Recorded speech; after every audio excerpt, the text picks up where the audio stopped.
estamos vivenciando nesse momento. Muito obrigado, professor, pela disponibilidade de estar conosco.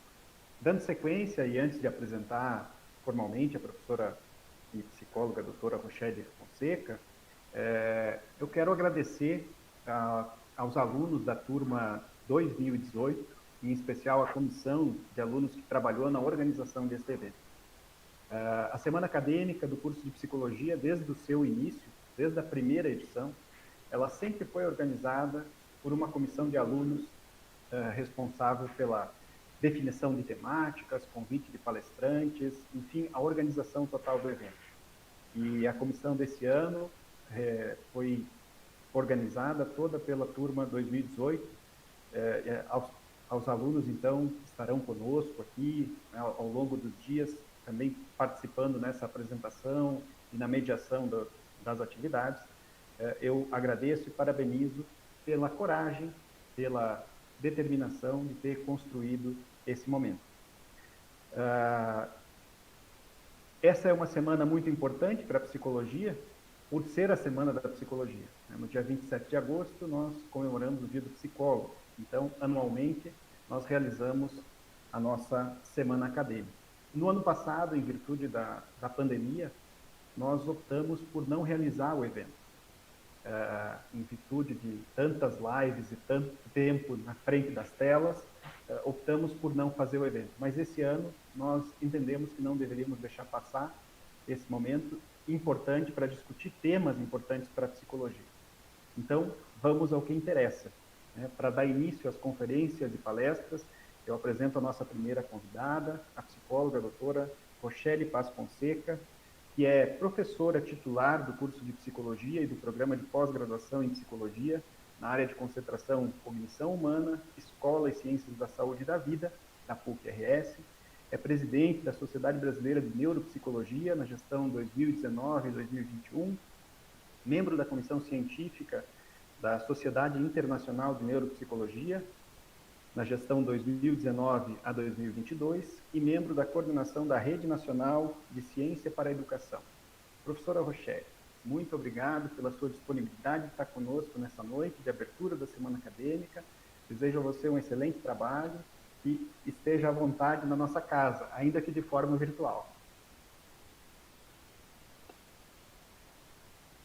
Boa noite a todos e a todas, principalmente aos queridos professores Adilson e Felipe, que estão fazendo a introdução, a mediação para essa nossa noite virtualmente juntos, que já é mais aquecida, né, gente? Nós já nos acostumamos a fazer vínculo e a nos sentir próximos, apesar do distanciamento físico.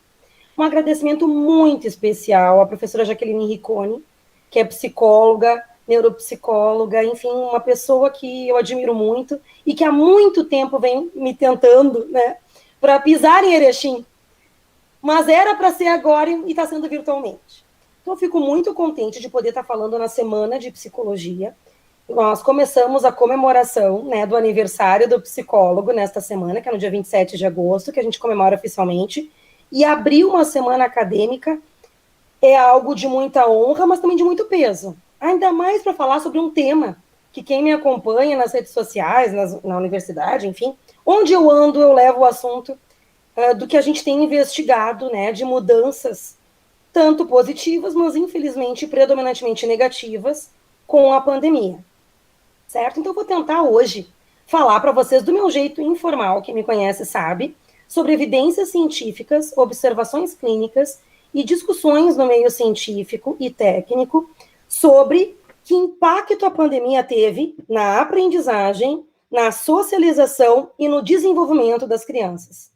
O ideal numa situação semiformal, que nem essa para formal, seria usar slides. Só que eu me daria ao luxo de usar slides se eu estivesse presencialmente, fazendo um contato, respirando mesmo com máscara o mesmo ar de vocês. Como eu não tô, eu quero ficar mais próxima. Tá? Slide afasta a gente. Talvez eu não me aguente, projete só 2. Só 2 se eu não me aguentar, porque professor raiz gosta de uma segurança no slide. Vocês me entendem, né? E o Instagram não deixa eu botar slide até onde eu saiba, então eu perdi um pouco do hábito do slide. Vamos lá, gente. Quando se fala a palavra impacto, lembrem do filme Impacto Profundo? A gente já pensa num desastre, tá? Sim, é uma coisa óbvia, não precisaria, né? O professor Adilson, o professor Felipe, a professora Jaqueline terem me convidado para falar isso. É óbvio, todo mundo sabe, minhas gatas, meus filhos, crianças, né? O tio do armazém, ao Papa, quem tem escolarização, quem não tem escolarização em diferentes níveis. A gente está sentindo na carne, na alma, no cotidiano, isso tudo, né? Eu brinquei com o Felipe e com a Jaqueline quando a gente conversava antes do professor Adilson entrar, que eu ia começar com a seguinte frase: quem não está se sentindo carente, bota o dedo aqui. Certo? Eu vi a Jaque quase que caiu uma lágrima de saudade que a gente tá. Nós, quanto mais velho a gente é, mais memórias episódicas nós temos de interagir com eficiência, com sucesso, para sentir aquele gostinho de, ok, interagir para valer, de ter contato com as pessoas, de ver, de, né, ver a forma de confrontar com a face da pessoa. Só que hoje, a gente não está querendo falar só do nosso ângulo de vista. Os protagonistas da vez, os que vão para o palco da nossa análise hoje, são as crianças. Tá? Então, de 0 a 12 anos. E eu vou dar uma pitadinha também sobre adolescentes. Nós ainda vamos pensar em quem se relaciona com essas crianças. Sobretudo, pais ou cuidadores parentais e professores. Certo? Então, diferente de qualquer outra live que eu tenha feito, meu último cálculo foi 40, eu já devo ter ultrapassado, a parei de contar, porque a memória da véia tá cansando com a pandemia, tá? Eu sempre começo pelo negativo, hoje eu vou começar pelo positivo. O que as evidências científicas, os relatos de pais e das próprias crianças nos trazem, né, de positivo, de nós vamos fechar mês que vem 18 meses de anúncio, né, de pandemia no nosso país oficial. As crianças tiveram a oportunidade de passar mais tempo com seus pais. Tá? Então, independente da qualidade desta interação, porque os pais muitos estavam em home office, foi uma oportunidade de se conhecer melhor. Isso a gente não pode negar. Certo? Então, esse é um ponto. Outro, as escolas fecharam. Quem teve acesso à internet tiveram aulas online e atividades remotas, feitas sem computador ligado, para que fossem enviados para os professores. Então, os pais que muito criticavam, esse professor que não se esforça, essa escola que eu pago todo santo mês e não ensina meu filho, vou lá botar o dedo na cara desse professor e lembrar que eu pago o seu salário. Eu sei que não é todo pai que faz isso, mas às vezes dá vontade. Vamos confessar um pro outro? Às vezes dá vontade. Pôde entender como funciona uma sala de aula, mesmo que totalmente adaptada para abordagem online sem treinamento para isso. Porque todo mundo foi ali, ó, coletando os farrapos do seu medo e vamos em frente. Inclusive nós, professores universitários. Tá? Lidando com adultos que tinham mais ferramentas cognitivas e psicológicas, né, socioemocionais para isso. Então, os pais tiveram a oportunidade de poder entender se o filho tinha facilidade de aprendizagem, se ele se concentrava, se ele respeitava regras com os professores, se ele aguentava atividade chata sem prazer imediato, porque a maior parte, né, não gosta da escola. A escola tem uma coisa de, puxa vida, tem que ir para a escola, certo? Outro ponto, dado de artigo científico. Em torno de 40% de crianças com autismo diagnosticado tiveram melhora na linguagem, porque os pais tinham mais energia dentro de casa para conversar, para estimular os seus filhos. E passaram a conhecer quais eram as melhores estratégias. Certo? Terceira vantagem é global, isso ainda não está comprovado, mas é uma estimativa já de modelos matemáticos. Como foi o maior marco semelhante à guerra, né? Alguns autores famosos, como a Harari, relacionam como se fosse a terceira, metaforiza, né, a pandemia como a terceira grande guerra mundial. Nós fomos convidados, estamos ainda, a nos flexibilizar. A juntar tudo quanto é recurso mental do fundo do útero de quem tem, do fundo de não sei aonde de quem não tem, para conseguir aguentar isso. E seguir fazendo um planejamento a curto, médio prazo, apesar de não sabermos se além da variante Delta, a gente vai brincar com todo o alfabeto até a variante que começa com a letra Z. Eu espero que o alfabeto seja encurtado, no máximo até a letra E, tá? Mas mexeu com a nossa falsa crença de que nós controlamos a vida, né? Então, nos colocou aquele risco mais imprevisível. Não sei como é que vocês lidaram com a pandemia, né? Eu, as 2 primeiras semanas dentro de casa, a gente não sabia o dia de amanhã, eu e meu irmão, que é mais moço do que eu, Dindo, né, dos meus filhos, começamos a ver todos aqueles filmes de fim de mundo. Fosse por zumbi, fosse por vírus, fosse por qualquer coisa, para ver se a gente descobria algumas estratégias, caso precisasse, onde é que a gente ia, o que a gente ia fazer da vida, tá? Mas era justamente para começar a elaborar tudo isso que a gente estava passando. E as crianças tiveram um gostinho de ter os pais dentro de casa, porque a maioria não tinha. Ok, nós aprendemos os pontos positivos e o que pode ficar assim, no Big Brother da vida, sem ganhar recompensa financeira no final, do que pode ficar. Então, eu sei como professora universitária que várias estratégias curtas, como gravar um trailer da minha aula de 5 minutos, eu vou deixar para sempre para os meus alunos online, para eles assistirem de cada aula, porque isso ajuda, tá? Nós sabemos que algumas pequenas atividades remotas para as crianças, quanto mais velhas, melhor funciona. Acabaram as partes positivas, ok? Vamos agora para a realidade do impacto negativo, e eu não estou falando isso para a gente se deprimir, para a gente ser pessimista. Eu me considero uma pessoa bastante otimista, mas isso não quer dizer que eu vá ser negacionista e não realista. Tá?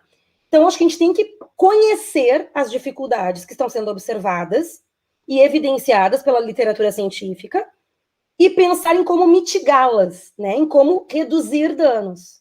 Esse é o principal ponto. Então, vamos lá. Vou dividir aqui, então, entre crianças de diferentes idades, ali o início da adolescência, pais e professores, equipe escolar, ok?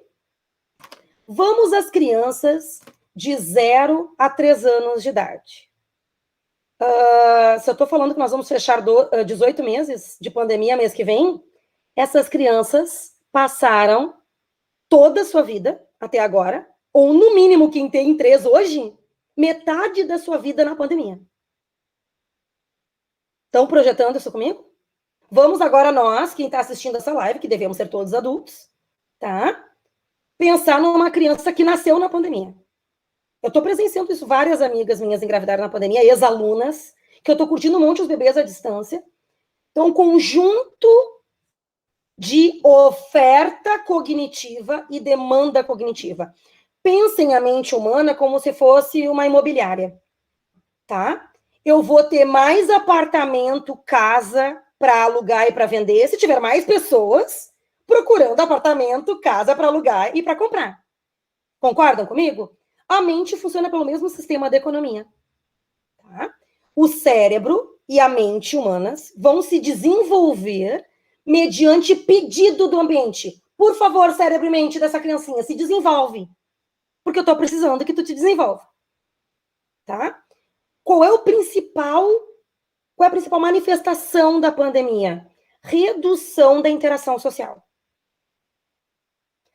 Com a redução da interação social, a política do fica em casa acabou, né, a ação mitigante acabou fazendo com que, além de ficar em casa, as crianças tivessem menos acesso a sistemas de saúde, a atividades físicas extramuros, né, fora da sua casa, uma maior mobilização motora e a regras sociais fora das regras trabalhadas em casa.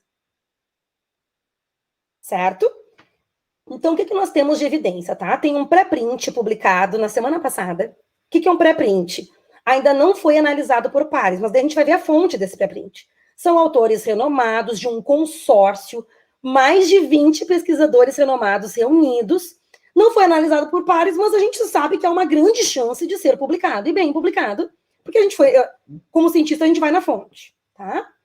Eles compararam muitas crianças, aproximadamente 200, nascidas na pandemia, com crianças nascidas há 10 anos. Certo? Durante os últimos 10 anos.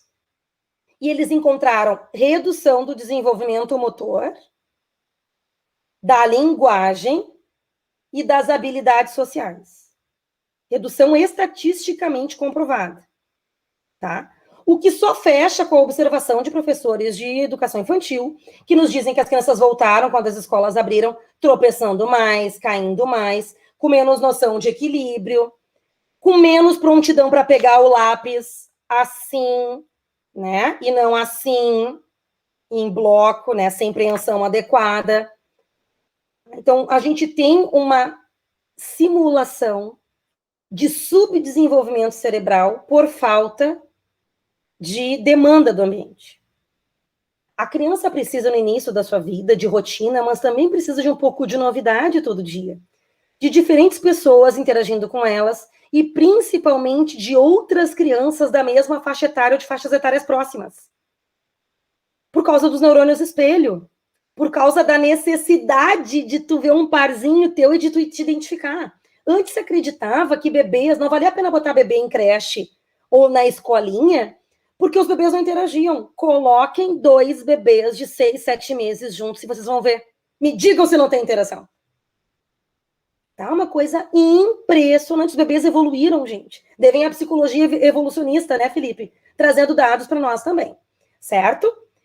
Então, nós temos hoje, gente, 2 cenários. 3 cenários. Crianças com muito mais atraso do que as crianças que tinham antigamente. Tá? Outro, crianças que tinham transtorno do neurodesenvolvimento, como TDAH, autismo, dislexia, deficiência intelectual latentes. Ou seja, estava com a genética pronta para se manifestar quando aumentasse a demanda. Certo?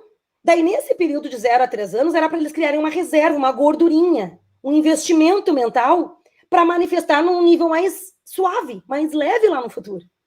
Tá? E as crianças estão manifestando mais precocemente esses fatores de risco para o transtorno lá no futuro. E um terceiro ponto é a alteração de saúde mental, né? Em crianças de 0 a 3 anos. Crianças com menos expressões emocionais de felicidade e mais de tristeza. Certo?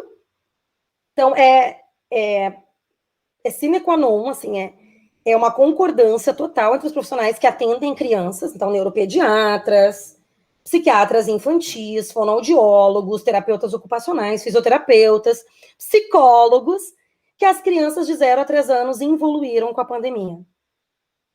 Tá? Na sua maioria. Há exceções que fazem parte do primeiro grupo dos aspectos positivos da pandemia.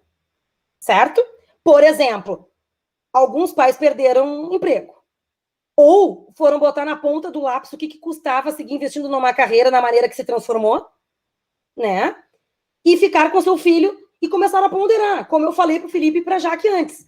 Ah, quem sabe numa próxima vez aqui presencialmente, eu disse, Jaque, provavelmente eu não vou viajar mais. Porque eu me dei conta que dá certo para adulto e que eu quero ficar mais perto dos meus filhos, porque a vida está passando muito rápido. Nosso valor de vida mudou com a pandemia. E a gente também passou a botar na balança o que vale mais a pena e o que vale menos a pena. Né? Então, se antes eu viajava 24 vezes por ano, eu vou aceitar viajar 2. E o resto vai ter que ser online.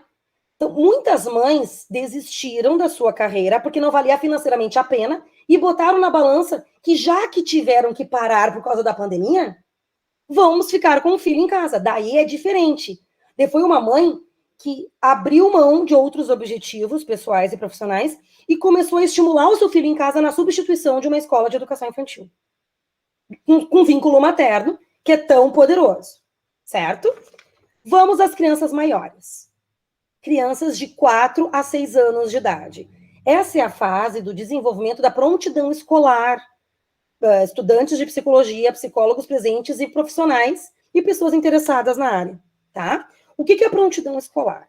É um termo que passou a ser pejorativamente julgado pela área da educação no nosso país, como se fosse algo engessado, né? A criança tem que estar pronta para ir para o primeiro ano. Como se isso fosse feio. Não, não é feio. A criança tem características, pré-requisitos para que ela consiga ter mais sucesso. E ter mais sucesso não significa tirar nota máxima. Significa ser feliz e ter menos chance de ter ansiedade escolar, de ter aversão à escola e de entrar no naipe, na vibe né, da maior parte do povo que diz, ai, que chato, tem que ir para a escola. A prontidão escolar, gente, ela é formada por consciência de sons, por saber diferenciar números de desenhos quaisquer e de letras, por ter noção das letras do próprio nome, por ter autorregulação emocional e automonitoramento. O que é isso? Eu tô na escola e mesmo tendo muita vontade de gritar, muita vontade de brincar, muita vontade de buscar o colo da minha mãe, eu vou ter que aguentar algumas horinhas aqui. E olhando para os outros e vendo que os outros também estão aguentando. Pela modelagem, pela inspiração, pelo exemplo, certo? As crianças de 4 a 6 anos não tiveram esse tempo de brincadeira livre e brincadeira guiada com pares da sua idade na escola, mediados por um professor que estudou para isso. E nós vamos para uma fonte de evidências do papel importantíssimo da pré-escola, da educação infantil na vida das crianças, comparando grupos que tiveram frequência à pré-escola e que não tiveram, ou que tiveram mais cedo e que tiveram mais tarde. Os dois grupos que tiveram quanto mais cedo e presença a partir de 4 anos, por exemplo, na pré-escola, se desenvolveram melhor do que aqueles que nunca foram para a pré-escola, foram direto para o primeiro ano, ou daqueles que começaram mais tarde. Certo? Além da prontidão escolar, né, nós temos crianças aqui que conviveram e que perceberam mais o estresse parental, né? Porque nós adultos, agora eu falo como mãe, né? O que passa na nossa cabeça, né? A gente quer estar estável, a gente sabe que tem que estar estável no maior número possível de variáveis, de fatores, para os nossos filhos, mas a gente não quer que nada aconteça com a gente, porque tem filhos para criar, e muito menos com os nossos filhos.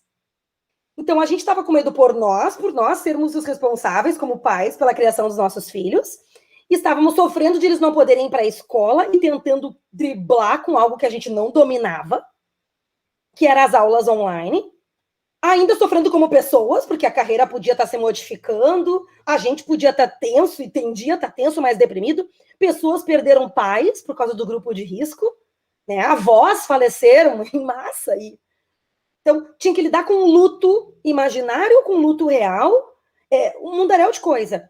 E fora que a gente está no país Brasil, né, gente? É um país que não tem muitas reservas em vários sentidos e nós somos uma população guerreira, mas vulnerável pela crise socioeconômico-política, moral constante no nosso país. Então, isso mexeu com todo mundo. O que acontece? Vamos parar para pensar assim. O que é o Big Brother e por que o Big Brother ou qualquer reality show chama tanta atenção? Porque os reality shows mostram a vida como ela é. E botam as pessoas numa espécie de laboratório, num experimento natural, fica todo mundo no mesmo lugar e vamos ver o que acontece. Tá? Nós aqui ficamos, principalmente ali nos primeiros 3 meses da pandemia, então, de março, abril, maio, junho, que eu considero o período agudo da pandemia, nós ficamos num reality show. Sem ganhar dinheiro prometido no final, sem ter a chance de vencer. A nossa vitória era sobreviver. Certo? Ninguém, gente, ninguém, isso gerou muita culpa nos pais e muita falta de compreensão, raiva, agitação nas crianças e tristeza. Ninguém foi preparado para passar 24 horas por dia juntos. Eu digo isso de cadeira. Eu sou mãe velha, ou seja, eu investi na minha carreira e quis ser mãe. Não foi no acidente, eu quis ser mãe. Tá? Não existe amor maior do que de pais para filhos. Não existe. Não existe. Isso não precisa de técnica estatística para comprovar. É só viver. Tá? E mesmo assim, tinha horas que eu virava meus olhinhos para cima, ou pensava dentro de mim, tentando não transparecer. Por que eu tive filhos? Se eu soubesse que ia ter pandemia. Meu Deus do céu, que horror! Porque tinha que lidar com as minhas coisas. Eram milissegundos, tá, gente? Eu seguia amando as crianças. E a gente fez várias brincadeiras do que era raiva, que era normal a gente sentir raiva, e que a gente estava convivendo muito junto. Então não é à toa que o índice de divórcio, de separação foi de 170%, e que os conflitos familiares aumentaram muito. O trabalho se misturou com casa, papel de filho se misturou com papel de aluno, pai e mãe viraram professores. Um conjunto de coisas. Minha primeira aula, que a PUC parou por 2, 3 semanas para todo mundo se ajustar, e quando a gente voltou, eu tinha que dar uma aula, Felipe, de como escrever artigos científicos e como escrever textos técnicos para a população em geral para transmitir ciência. E eu não tinha quem... Não, isso. O pai das crianças estava tentando segurar as crianças, né? E nisso o Henrique, meu menor, que na época tinha menos do que 3 anos, foi março, final de março, isso, ele tinha 2 anos e 8 meses, tá? 9 meses. Daí ele começou. Gente, me desculpem o palavrão, mas não é um palavrão tão feio, só para vocês entenderem o contexto. Eu com vários alunos presentes numa aula síncrona, ao mesmo tempo, e o Henrique começou no ritmo de 1, 2, 3 índiozinhos, tá? 1, 2, 3 índiozinhos. Ele fazia bunda, bunda, bunda, bundinha, bunda, bunda, bunda, bundinha. Vocês têm noção do que é isso? Eu nunca tinha dado uma aula online com o filho falando palavrão melodicamente.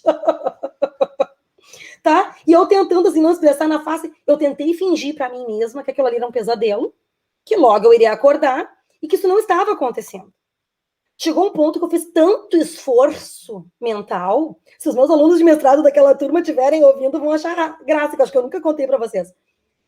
Uma hora eu pedi licença e tentei falar, mas quanto mais eu falava para ele não fazer, mais ele fazia. Eu dei a aula inteira com esse fundo musical. Tá? Depois virou meme, né, gente, na internet. Juiz de audiência, criança entrando. Depois veio, né? Nós tínhamos um semestre de pandemia, vieram as normas, as etiquetas das aulas online, que não dava para misturar. Não dá porcaria nenhuma, gente. Tu tá dentro de casa. As crianças, sobretudo, ativam o modo casa. Ativam o modo papai e mamãe de férias. Para eles compreenderem que o pai e a mãe estão em casa e que não estão à disposição plena no menu do dia para eles, é muito difícil. Porque isso envolve autorregulação, controle inibitório, funções executivas e mudança de regra. E nós perdemos a parceria dos professores que nos ajudam muito a ensinar regras sociais, para além da aprendizagem, da prontidão escolar e da alfabetização. Bom, 4 a 6 anos foi tudo isso, né?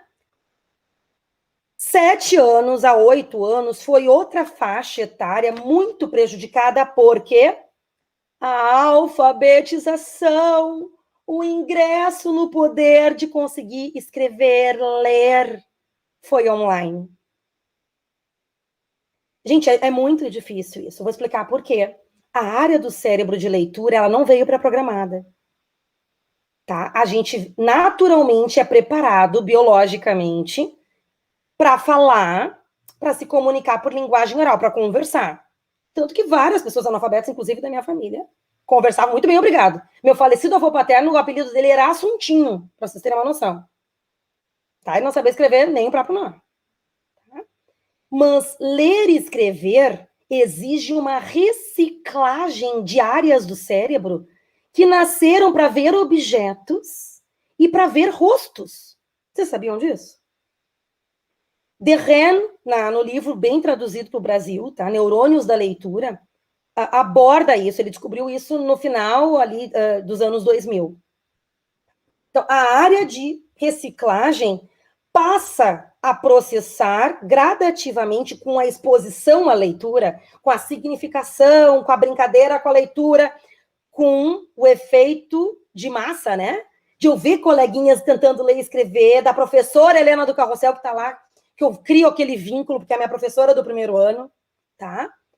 Começa a mudar. Opa, essa letra F, que é um pauzinho com 2 na horizontal, a letra V, que quando é mais gordinha vira a letra U, que quando eu boto de cabeça para baixo com o traço no meio vira a letra A, isso tudo vai fazendo com que se crie a área de processamento visual das palavras, tá? Das letras. Reconhecer que aquilo ali, que um A é diferente de um triângulo, que um D é diferente de um círculo, tá? E daí nós vamos para dados de antes da pandemia, Felipe, quem estiver assistindo.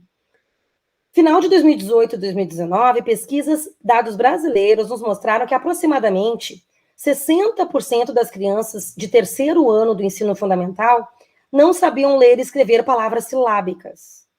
Apenas 12% das crianças no Brasil sabiam compreender textos, textos pequenos, e predominantemente o que é. Então, assim, ó, a tartaruga tem 4 patas. Quantas patas tem a tartaruga? Era esse tipo de questão que eles acertavam.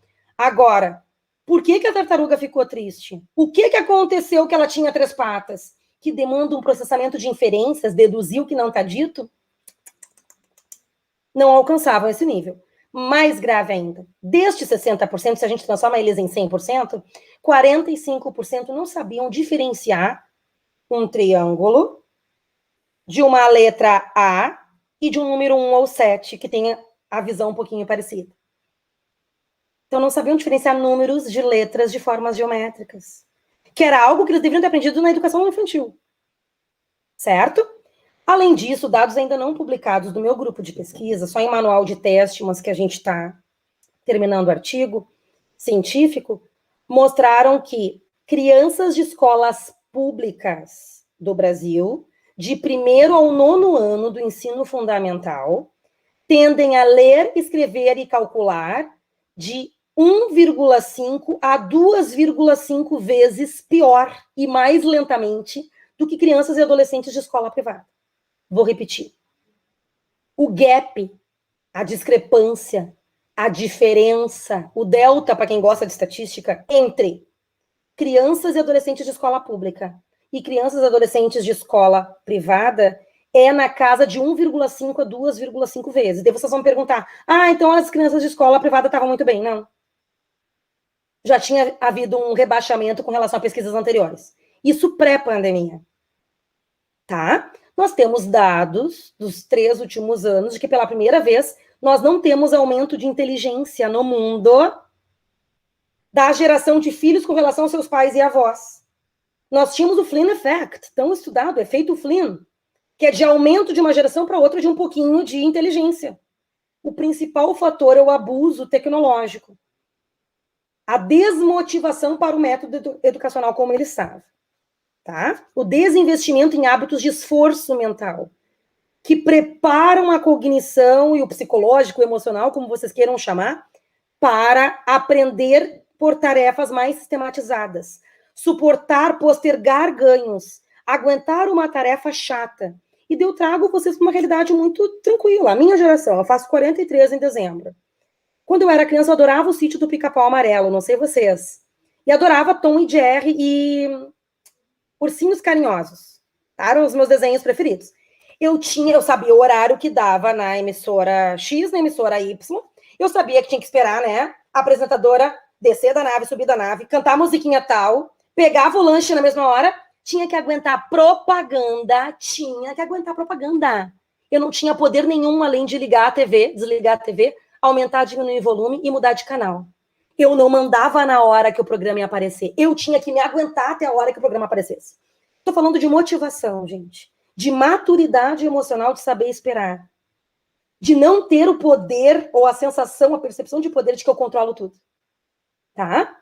Hoje, a criança assiste o que ela quiser, no trecho que ela quiser, na velocidade que ela quiser, quantas vezes ela quiser. Certo? Nós já estávamos numa geração imediatista. Daí nós trazemos dados, tá? De 5 a 16 anos de idade, houve um aumento de 46% de uso de telas.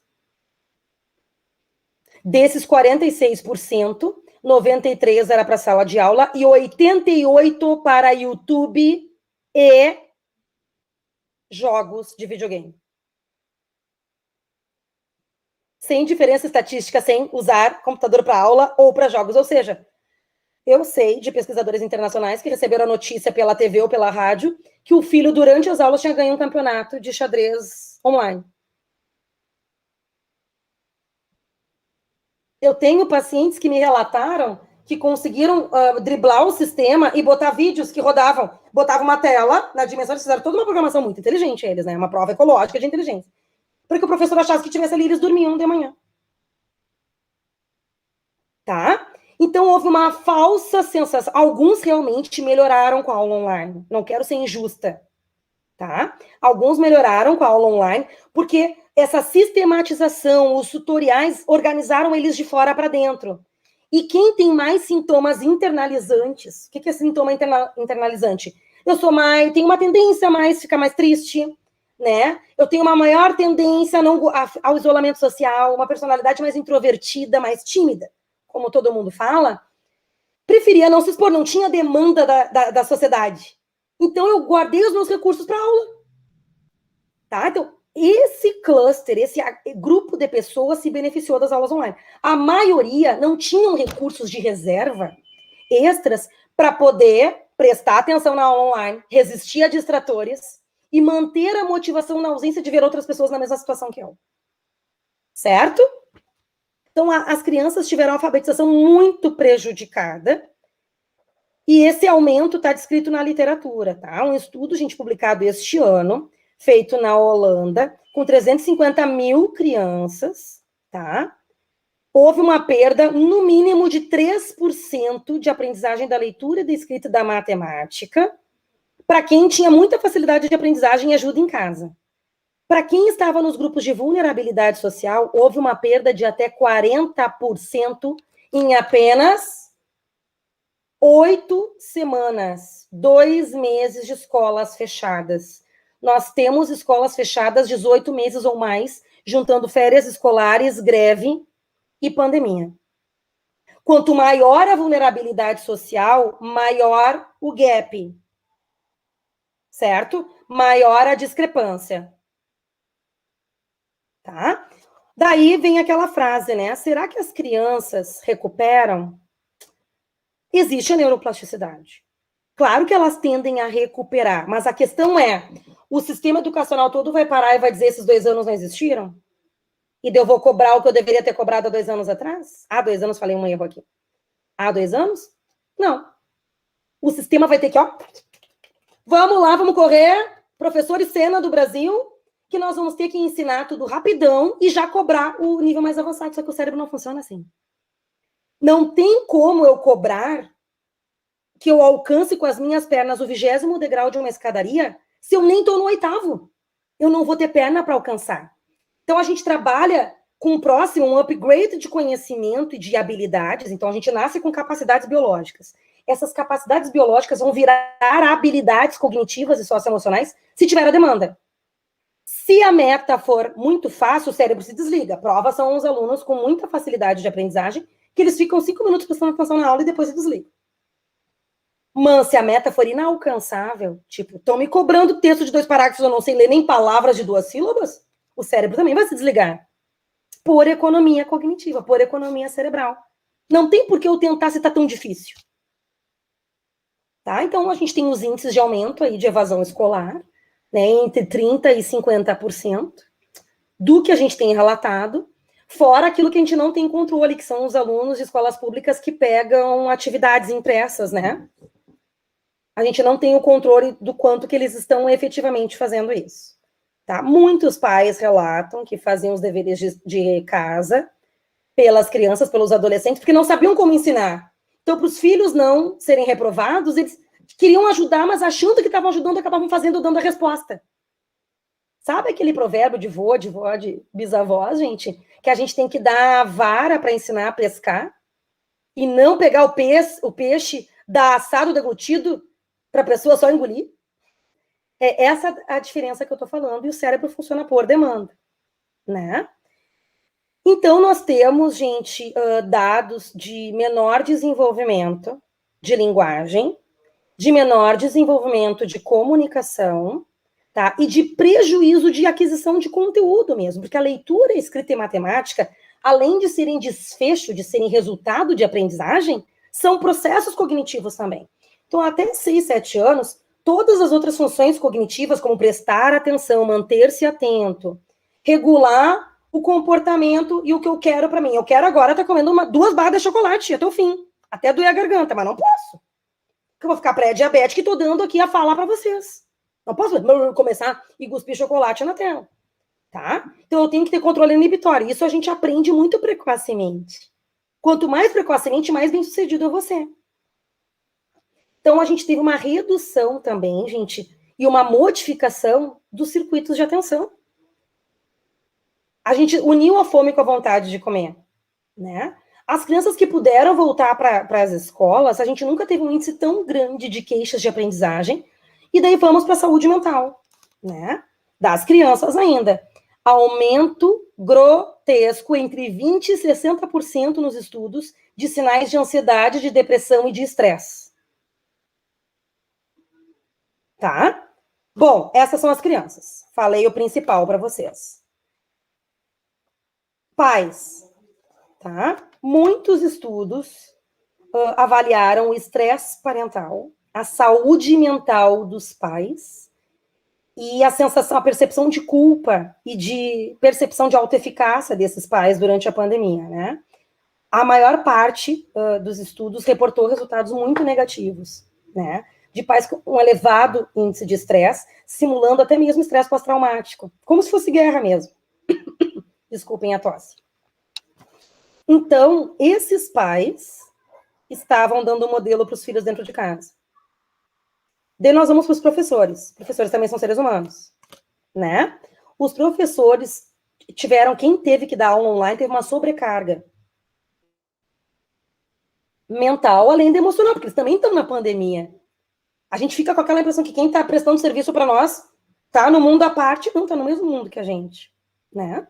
É uma falsa dissociação que a gente faz. Então, os professores estavam o tempo todo online, tá? Vocês já ouviram falar em Zoom fatigue? A fadiga do mundo online, ela é real, gente, porque o cérebro fica toda hora tentando buscar o que a gente tem na memória, que é a identificar a face, falar perto do aluno. Eu desenvolvi essa voz rouca, que eu não tinha rouca tão constantemente assim, porque eu tentava aumentar meu volume de voz, minha altura vocal, para alcançar o público que eu não podia alcançar tocando, né? Vários professores reportaram isso, a maioria não sabia mexer com recursos tecnológicos, eu inclusive. Foi muito impactante essa mudança, né? E a gente tentou adaptar o modelo de antes, presencial, para o online, e todo mundo se espatifou até conseguir achar uma receita que desse mais certo. Tá? Então, nós tivemos um efeito muito grande na saúde mental de professores e grande desistências, gente. Muitos professores saíram da carreira docente em diferentes níveis por julgar que não valia mais a pena. Uma profissão que já estava em extinção, pela desvalorização social. Então, um ganho da pandemia é os pais aprenderem a dividir esse trabalho com os professores e não apenas deixar para que os professores cuidem dessa educação, tá? E outro ganho é a sociedade como um todo investir na valorização do professor. Não estou falando porque eu sou professor universitário, estou falando agora do professor de educação básica e de educação infantil. Porque eles que vão permitir que os universitários sejam nossos alunos hoje, né, Felipe?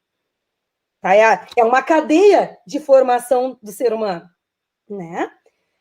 Então, gente, nós temos essa trilogia de impacto do maior fenômeno estressor, mesmo quem vivenciou e está vivo ainda, Segunda Guerra Mundial, refere que nunca passou por isso. Quem conta o relato de Segunda Guerra Mundial que está vivo, né, que era criancinha, novinha, diz que nunca passaram por isso, tá?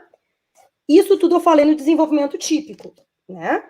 Tirando os dados positivos, são crianças que estavam no desenvolvimento típico, sem diagnóstico. Quais são os dados da literatura internacional para crianças com neurodesenvolvimento com alguma psicopatologia prévia? Primeiro lugar, que no exterior, né, gente, muitas instituições educacionais são oficialmente locais de triagem de saúde. E lá os serviços de saúde são distribuídos. Então, houve uma redução grotesca, drástica, de acesso às terapias para crianças com autismo, crianças com TDAH, crianças com transtornos específicos de aprendizagem, como dislexia, descalculia. Então, os fonoaudiólogos escolares, os psicólogos escolares, os neuropsicólogos escolares, né, os psicomotricistas não conseguiam prestar serviço online, certo? Aqui no Brasil, né, nós tivemos fechamento de muitas APAES, muitas escolas especiais, e os pais nunca tinham sido formados para como lidar com essas crianças. Fizeram o quê? Terceirizaram para o celular. Muitos pais relataram para poder sobreviver que tinham que amarrar os filhos aos pés da cama, da cadeira, do sofá. Tá? Como eu estava no Comitê Científico do Lugar de Criança na Escola, que é um projeto social que eu me envolvi, que segue, porque muitas escolas ainda estão fechadas, né, gente, no contexto público, nós recebemos muitos relatos de pais. Tá, de crianças especiais, crianças com necessidades diferentes das crianças neurotípicas. Tá? Além disso, nós tivemos um aumento de morte de crianças por diminuição de procura de serviços de saúde. Porque houve um medo de acessar serviços de saúde e ter contaminação. Tá? Outro ponto muito importante. Vamos para outro ponto maior: aumento de violência doméstica e abuso sexual, que é um tema tão importante para a psicologia. Tá? Nós tivemos uma diminuição das denúncias. Por que a diminuição das denúncias? Porque as professoras e a equipe escolar tinham um importantíssimo papel nessa triagem. Elas eram, na maior parte das vezes, as primeiras a desconfiarem de roxos pelo corpo, de tristeza das crianças, de medo de ir no banheiro, de dor ao fazer xixi, ao fazer cocô, tá? Muitas vezes eram as pessoas de confiança, o guarda da escola, que a criança queria lá dizer, e pedir ajuda, tá? E daí saiu um estudo, semana passada também, Felipe, que eu gosto de preparar com estudos novos, quando eu sou convidada para falar, com crianças norueguesas, e eles tiveram 8% de aumento de abuso sexual. Nós ainda não temos isso totalmente medido. Certo? Então, isso é muito sério, gente. Isso é muito sério. Tá? Bastante sério mesmo. Qual é a parte positiva disso tudo? Já que nós estamos numa semana acadêmica de psicologia e que o professor Adilson muito bem falou.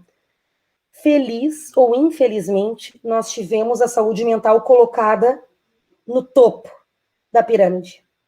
Tá? Vamos parar de fechar os olhos e entender que uma depressão ela pode te deixar inválido, pode te deixar um mutante psicológico, tu não conseguir mais ser funcional nunca mais na tua vida.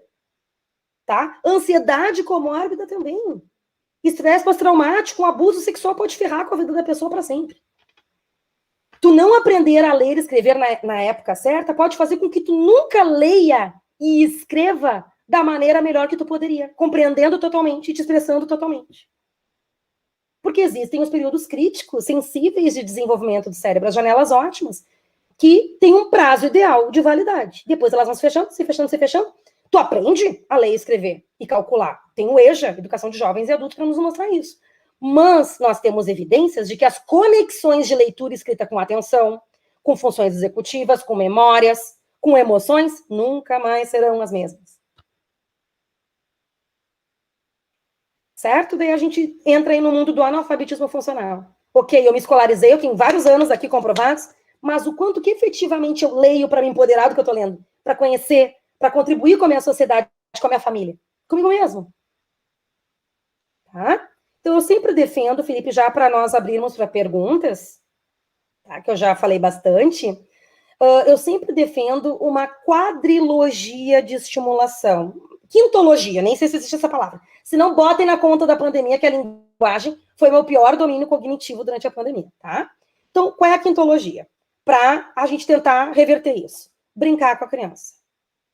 Tá? Brincar o máximo possível se entregando para a brincadeira. Ah, vocês têm dificuldade de brincar? Eu também tenho. Mesmo sendo da área, tendo curso de como brincar. Tá? Busquem as brincadeiras que vocês gostavam. Eu descobri subir em árvore. Me ralei toda, mas foi bom subir em árvore com meus filhos. Eu adorava fazer piquenique, brincar de panelinha, brincar de boneca. É sempre que eu consigo? Claro que não, mas um pouquinho já é muito rico para a criança, porque a brincadeira cobra tudo e mais um pouco de desenvolvimento cognitivo e socioemocional junto. E dá um empurrão no desenvolvimento da criança. Segundo ponto, tentem valorizar a escola e professores na frente da criança da maneira mais real que vocês puderem, tá? E o engajamento social, as crianças aprenderem a se colocar no lugar dos outros e as crianças entenderem que ir para a escola com todos os cuidados necessários é muito importante por conviver naquele ambiente e aprender em conjunto, tá? Terceiro ponto, atividades físicas. São muito importantes. Nós temos inúmeras evidências em modelos com animais, com ratinhos, até bebês a idosos, do quanto que o estímulo motor faz com que a cognição mais complexa, depois da motricidade, se baseie no desenvolvimento motor, certo? Hábitos de leitura e de escrita. Leiam com seus filhos. Leiam para seus filhos, sempre, quando der. Tá? Ler é um modelo de que vale a pena ir para a escola aprender a ler. E não tem como não enriquecer linguagem, enriquecer comunicação e dar exemplo. Sabe aquele outro provérbio? Faça como eu faço, e não apenas como eu digo. Tá? Então, se a gente fica o tempo todo na tela, o que foi inevitável, porque a gente está trabalhando por meios eletrônicos, não tem outro trabalho. tá? A gente tem que mostrar que a gente também lê livros, certo? Às vezes, eu já contei segredo em outras conferências e lives. Às vezes, eu tô quase dormindo, eu faço assim, ó. E as crianças acham que eu tô lendo, tá? Tira um cochilinho assim de leve, leio uma palavra, para ver. A gente tem que dar um modelo, tá? E, último, gente, a formação de hábitos em geral, tá? Nós precisamos mostrar que existem regras, que algumas regras são explicadas, e que outras regras têm que ser porque sim, porque nesse ambiente tem essa regra. Porque a gente passou muito tempo em casa com regras únicas, como eu falei antes.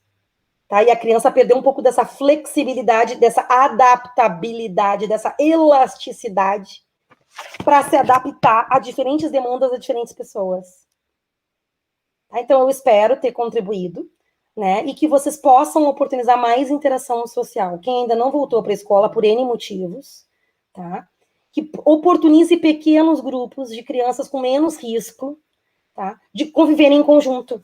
Porque por mais que pai e mãe amem, que professor ame, jamais nós vamos substituir a modelagem, a inspiração, o exemplo e a demanda natural de outra criança se comunicando com o filho de vocês. Interagindo. Então, Felipe, estou à total disposição. Não consegui acompanhar o YouTube junto, porque a véia aqui durante a pandemia perdeu a habilidade de fazer duas coisas ao mesmo tempo como antes. Então, eu conto contigo para me dizer se tem comentários, perguntas. Sim, perfeito, Rochelle. Te agradecer imensamente assim, a exposição e a provocação que você traz, né? Em alguns momentos aqui eu ia fazendo as minhas anotações e fiquei até um pouco mais preocupado em alguns pontos, né?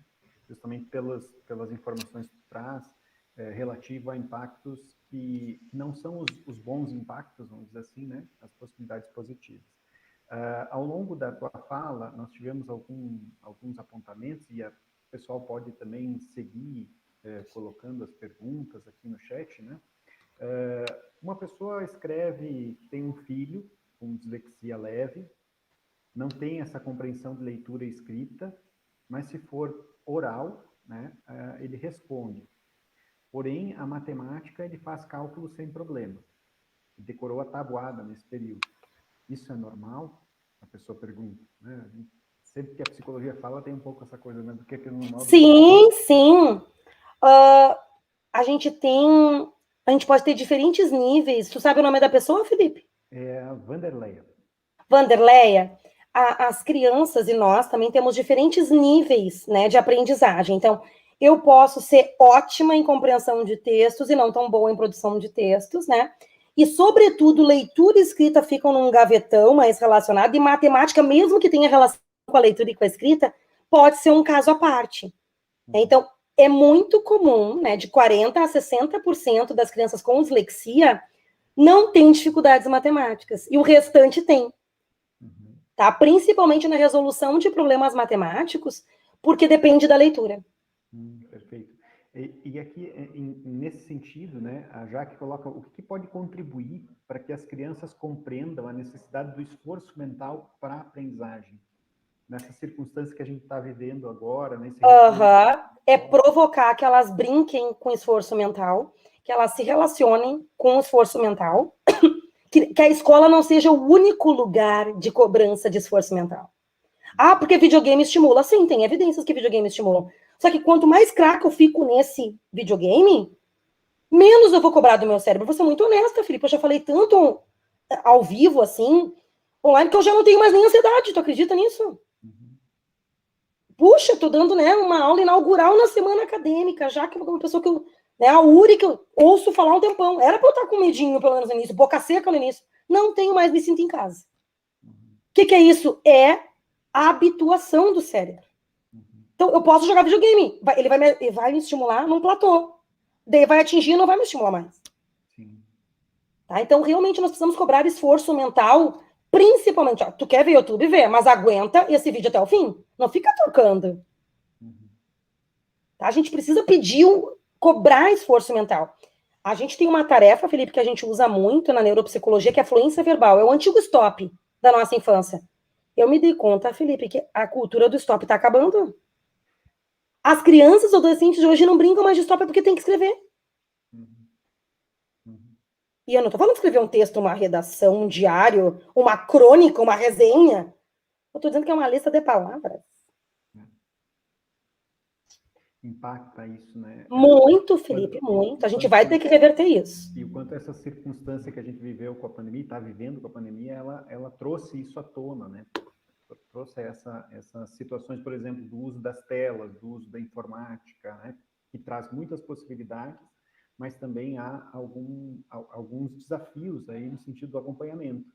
E aí até a Prof. Jaque também coloca aqui uma pergunta, se há estudos que abordem o uso das tecnologias e o impacto disso, né, especialmente o celular, em crianças bem pequenas. Os estudos incluem crianças a partir de 3 anos, tá, Jaque? Então, faz parte desse padrão de menor desenvolvimento das crianças nascidas na pandemia o excesso de telas. Tá? Porque os pais não têm com quem dividir esse cuidado, ou é difícil tu querer iniciar a vida escolar do teu filho numa pandemia. Poucos pais estão tomando essa decisão. Embora, quanto menor o risco, é abaixo de 1%. Mesmo assim, né? Dá medo.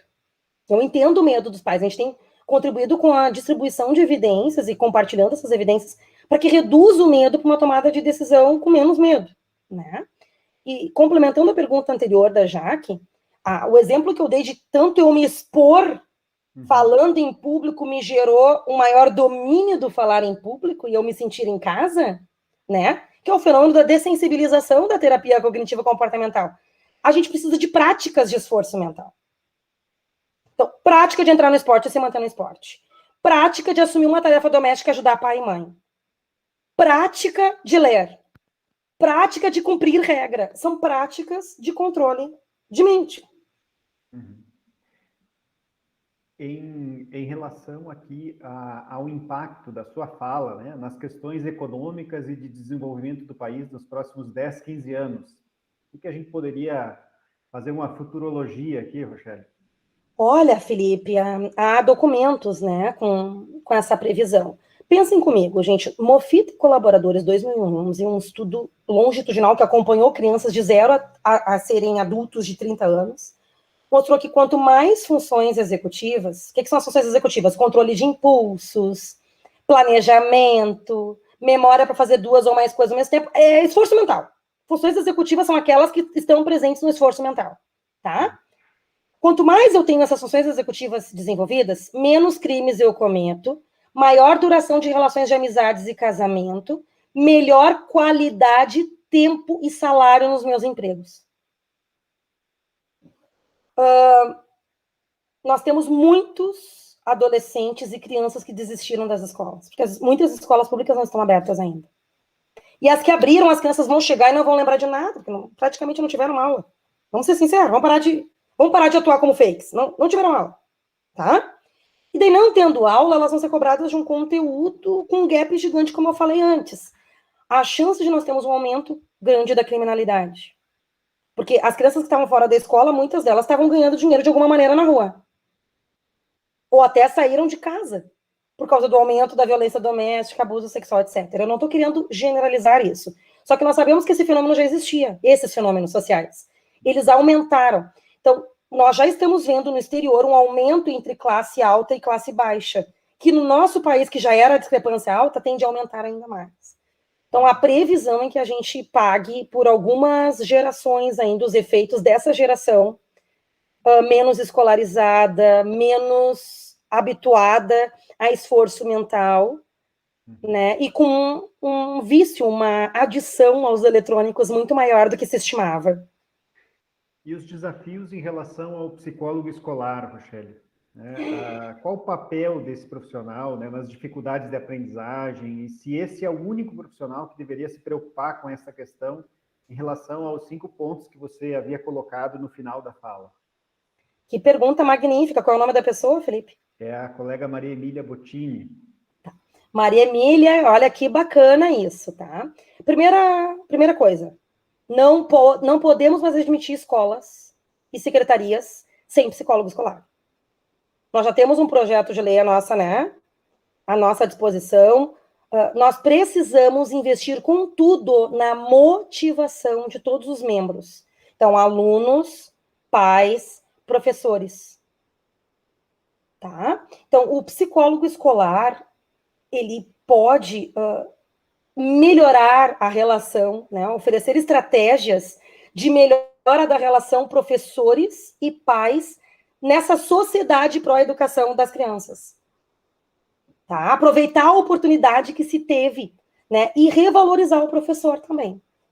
Tá? E entender que a frase cada criança tem seu tempo tem um prazo de validade bem curto. Esse tempo existe, mas em geral são 6 meses de desvio, né? Entre um tempo de aprendizagem 1 e 2. A gente não pode deixar a criança aprender a ler e escrever até 18 anos de idade. O ideal é que ela aprenda até 8. Ser fininho. É um dado científico.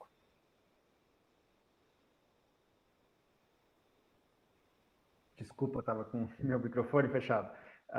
Tem mais uma questão, eu até vou dizer para a Daiane Pradegan, que a partir de amanhã, a fala de amanhã, o tema é exatamente o que ela pergunta, mas também quero repassar para você a pergunta dela. Ela gostaria que você falasse um pouco mais sobre os diagnósticos na pandemia. O tema da manhã é os desdobramentos psicopatológicos de pessoas que venceram a Covid, mas também vai circular um pouco nisso. Mas como tem uma experiência clínica bem importante, né, Rochelle? Se quiseres compartilhar conosco a tua experiência nesse período de 18 meses aqui. Me repete o nome. É a Daiane. Daiane, lindíssima e complexa pergunta, né? Então, assim, Daiane, vamos pensar nos transtornos do neurodesenvolvimento, tá? Vou fazer esse recorte. Então, um dos principais critérios é que tem que aumentar a demanda para que os sinais, que é o que a gente observa, e os sintomas que são relatados apareçam, tá? Muito dessa aula online diminuiu a demanda em termos de aprendizagem de leitura, escrita e matemática. Então, tá mais difícil nós fecharmos diagnósticos de transtorno específico de aprendizagem, com prejuízo predominante em leitura, em expressão escrita ou em matemática. Certo? Mas, mesmo assim, o que a gente tem que observar? Se havia sinais e sintomas pré-pandemia, então a gente tem que ter um marco, que era o slide que eu queria compartilhar com vocês bem rapidinho. Eu vou aproveitar, então, para mostrar a minha tela aqui, tá? Olhem aqui, gente. Estão vendo aí, Felipe? Só um segundinho que o pessoal já coloca a imagem aí. Pronto, tá. Já está na tela. Já? Já está. Pessoal, o Gustavo aí da tecnologia da URI é um sucesso. Gustavo só reencarnando, se existe reencarnação para chegar no teu nível. Nós temos um contínuo de dificuldade de aprendizagem, que é demanda dependente. Então, nós temos um conjunto de fatores como valores e hábitos familiares individuais. Não adianta eu dizer para minha filha, vai para a escola, estuda, se eu digo que eu odiava a escola o tempo todo e que eu odeio qualquer atividade obrigatória como o meu trabalho, tá? Motivação, que é a chave da psicologia escolar. Sustentação de atenção, tem que me manter atento enquanto a tarefa durar. Certo? Autorregulação emocional e o nível das funções executivas. Além disso, para avaliação na pandemia, nós temos que considerar que houve um marco estressor, que foi a aprendizagem. E que a gente tem uma chance da criança ter melhorado a sua capacidade de flexibilidade, de adaptabilidade, por já ter se ajustado à pandemia, mas ela pode estar em sobrecarga. Certo? E a gente tem que comparar como é que ela aprendeu nas diferentes modalidades, se ela se beneficiou de aulas online ou não. Tá? Então, agora eu paro o meu compartilhamento para voltar a responder. Nós temos que fazer perguntas e observação retroativa de comportamento por vídeos, por exemplo, até fevereiro de 2020, como era criança, de março a junho, no período agudo, no segundo semestre de 2020, que já é um período que o cérebro já tentava se ajustar e aprender com esse estresse, e agora em 2021. Tá? Então, a gente aproveita o evento estressor da pandemia para puxar ele para nos ajudar a fechar um diagnóstico. Mas é óbvio que até as normas de testes têm que ser revistas e olhadas com cuidado, né? Porque são normas pré-pandêmicas, né? Além disso, eu tive grande experiência, Felipe, com a teleneuropsicologia, que inclusive eu estou encabeçando um projeto bem grande, que tem convite para a gente fazer parceria com a URI também, justamente para a gente ter testes online por videoconferência, aproveitar a observação da pessoa na sua casa, por exemplo. Tá? Então a gente vai ter que se ajustar como tudo na vida. Sim. E essa adaptação até dos instrumentos de avaliação, né, e a própria compreensão que a gente vai tendo das circunstâncias vai implicar muito essa leitura do ambiente, né, e como o contexto se apresenta e esses determinantes.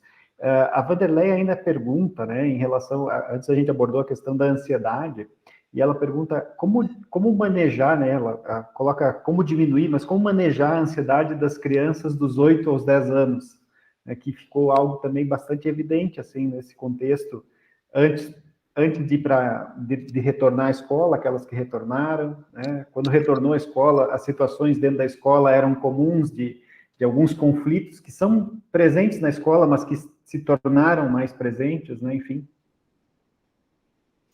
Então, como manejar essas situações, né, de ansiedade que as crianças pequenas, aí, ou crianças de 8 a 10 anos estão apresentando? Bom, gente, o único manejo de ansiedade é intervenção psicológica, né? No cotidiano, outra contribuição importante que a gente tem que dar, Felipe, agora com a pandemia, é desmitificar a figura do psicoterapeuta, né?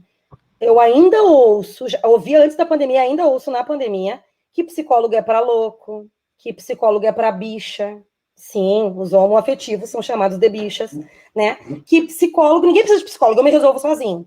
A criança com ansiedade, gente, ou nós, pais, nos manejamos e tentamos os nossos recursos, como oportunizar para ela momentos de estabilidade emocional nossa, momentos de brincadeira para ela elaborar essa ansiedade, né? Repetição de frases como: é normal se sentir assim, filha, a mãe já se sentiu, mas agora vamos controlar, e fala, aborda livrinhos sobre ansiedade, livros sobre sentimentos, faz desenhos sobre isso, ou a gente procura uma ajuda profissional, né, Felipe?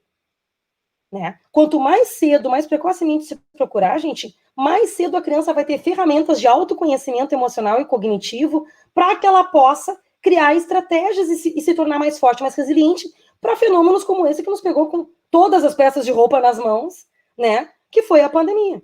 Esse experimento natural horroroso que eu comentava também com o Felipe e com a Jaque, que é a minha filha mais velha, que aprendeu a ler na pandemia, né? Mas com aulas presenciais, sobretudo, e a ajuda de uma professora fisicamente presente em casa, no meio da pandemia. Ela queria escrever uma carta para o Papai do Céu. Querido Papai do Céu, dá para parar de mandar Covid para o nosso planeta? Né? Porque a gente já aprendeu o que tinha que aprender. Todo mundo aprendeu a usar álcool em gel, a respeitar o planeta, a respeitar a vida. Agora chega. Se uma criança de 6 anos, 7 meses pensa isso, 8 meses ela fez agora. Imagina nós, que temos uma memória gigante para trás da pandemia. Né, Felipe? Então, o manejo de ansiedade é com técnicas que botem isso para fora. Então, tem o nosso famoso lá, Poppet, né? Os brinquedinhos anti-estresse, as bolinhas de apertar, a higiene do sono, gente. Eu não falei da obesidade, que é um sinal muito do comer emocional, né? Da ansiedade. Então, eu vou para a compulsão do alimento para me compensar. Não falei também do aumento de hábitos externalizantes de ansiedade, como roer unha, agitação, agressividade. Então, tudo isso pode tentar ser manejado em casa. Mas o ideal é pelo menos uma orientação parental, quanto menor for a criança, com os pais, e um psicoterapeuta especialista nisso, ou busca de ajuda específica para a criança. Perfeito. E aí a Júlia pergunta como trabalhar em clínica infantil a adesão dos pais sobre a importância do frequentar a escola, do retornar à escola. Bom, nada, Júlia, nada tem maior poder do que a interação social. Nós estamos com uma geração de crianças nascidas de 0 a 3 anos simulando autismo. Esse, pensando na pergunta anterior, é o principal diagnóstico difícil de fechar. Será que a criança tem padrões rígidos, repetitivos de comportamento e dificuldades de interação e comunicação social porque ela não foi exposta à socialização? Se eu não sou cobrado, eu não vou desenvolver, é uma coisa básica, matemática do nosso cérebro. Tá? Então, não tem como dizer se ela tem um autismo primário ou se ela está se comportando com desenvolvimento autístico em função da pandemia. Às vezes, nós não temos como diferenciar. Tem que enviar para intervenção, e daí, Júlia, vem a interação social ausente na vida das crianças vai deixar sequelas muito piores do que o próprio Covid, gente. Tá? E o risco, as escolas abriram de educação infantil de outubro até fevereiro, sem quaisquer surtos. As escolas de crianças maiores abriram também. Agora nós estamos desde maio abertos. Nenhum surto vindo da escola. Que os testes tenham comprovado que vieram da escola. Pegaram nas férias, pegaram em festas, as pessoas tudo localizado. Tinham ido para maior exposição. Tá? E os dados internacionais também não aumenta o risco para mais de 3%, gente. Agora eu estou falando de um risco de 20% a 60% de maior ansiedade, de maior depressão, de perda de leitura, escrita e matemática, de menor desenvolvimento em todos os nichos. Vamos botar na balança? Eu acho que esse é o convite que a gente precisa fazer, né, para refletir, e essa foi a provocação dessa abertura do nosso evento, e aqui o pessoal estava acompanhando o grupo da comissão aqui, está super feliz, né, por essa abertura e pela tua participação nessa abertura. Sem dúvida, reflexões extremamente importantes, provocações fundamentais para esse tempo que a gente está, né, dizendo que foi muito bom te ouvir. Né, que bom. E eu gostaria de te agradecer novamente, né, Rochelle, pela disponibilidade de estar conosco nessa noite, ainda que distante, mas juntos, né? Então, te agradeço. Nós vamos fazer uma pequena pausa agora para a próxima mesa, só para encaminhando aqui a organização. E, Rochelle, quiseres fazer ainda algum fechamento, né? Alguma fala de agradecimento, fica à vontade. Sim, sim. Então, eu quero só incentivar todos os adultos escutando que a gente pratique, assim, um pouco de oscilação, gente, de alternância entre o tudismo, né? Essa vida corrida que a gente leva, que o mundo online ainda convidou a ser mais rápido, com o nadismo, assim, a gente praticar um pouquinho de diminuição de velocidade de ritmo. Eu falo isso até para me escutar. Isso é muito importante para a nossa saúde física e mental, mas também para darmos exemplos para as crianças e podermos ter mais saúde mental e energia para cuidá-las, né? E desejo fortemente que a gente saia disso com cicatrizes bem fechadas e com uma bagagem para conseguir melhorar as relações sociais e exercer o nosso papel dentro da psicologia. Muito obrigada, Felipe. Muito obrigada, Jaque, que eu sei que está assistindo, por terem confiado no meu trabalho e terem me feito esse convite de abrir alas aí junto com a comissão que está organizando o evento, tá? Muito obrigada, gente. Bons estudos para os psicólogos em formação no curso de psicologia da URI, tá? E é uma profissão que, sem sombra de dúvida, se tornou protagonista na pandemia, tá? Excelente, Rochelle. Muito obrigado. Nós vamos fazer um pequeno intervalo e logo retornamos à transmissão com a fala da psicóloga Milena sobre o isolamento social e violência doméstica, reflexões a partir da psicologia, que a Rochelle também abordou, né, na fala dela. Rochelle, novamente obrigado e nós voltamos em instantes. Um forte abraço, gente, tudo de bom para vocês. Obrigada por terem sustentado a atenção até aqui. Tá? E desejo uma ótima semana acadêmica para todos. Tchauzinho. Obrigado.